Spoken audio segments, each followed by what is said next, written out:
Hello, വീണ്ടും ഒരു crochet flower ഉണ്ടാക്കിയാലോ? അതിനായിട്ട് ആദ്യം തന്നെ ഒരു മാജിക്കൽ സർക്കിൾ ഉണ്ടാക്കിയെടുക്കുക. എന്നിട്ട് 3 ചെയിൻ ആഡ് ചെയ്ത് കൊടുത്തതിന് ശേഷം 20 ഡബിൾ ക്രോഷ്യ ചെയ്യുക. എന്നിട്ട് സ്ലിപ്പ് നോട്ട് ഇട്ടിട്ട് ആ റൗണ്ട് കംപ്ലീറ്റ് ചെയ്യുക. ഇനി സെക്കൻഡ് റൗണ്ട് ചെയ്യാൻ വേണ്ടിയിട്ട് ഫസ്റ്റ് ഒരു ചെയിൻ ആഡ് ചെയ്യുക. എന്നിട്ട് നെക്സ്റ്റ് ചെയിനിലേക്ക് ഒരു സിംഗിൾ ക്രോഷ്യ ചെയ്യുക. വീണ്ടും ഒരു ചെയിൻ ആഡ് ചെയ്യുക. നെക്സ്റ്റ് ചെയിനിലേക്ക് ഒരു സിംഗിൾ ക്രോഷ്യ ചെയ്യുക. ഈ രീതിയിൽ 10 സിംഗിൾ ക്രോഷ്യ ചെയ്യണം. ഒരു ചെയിൻ ആഡ് ചെയ്യുന്നു, സിംഗിൾ ക്രോഷ്യ ചെയ്യുന്നു.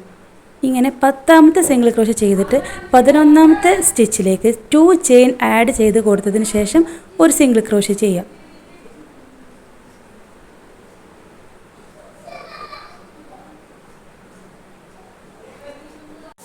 ഇനി ബാക്കിയുള്ള 10 ചെയിനിലേക്കും നമ്മൾ നേരത്തെ ചെയ്തതുപോലെ തന്നെ ഒരു ചെയിൻ ആഡ് ചെയ്ത് കൊടുക്കുക.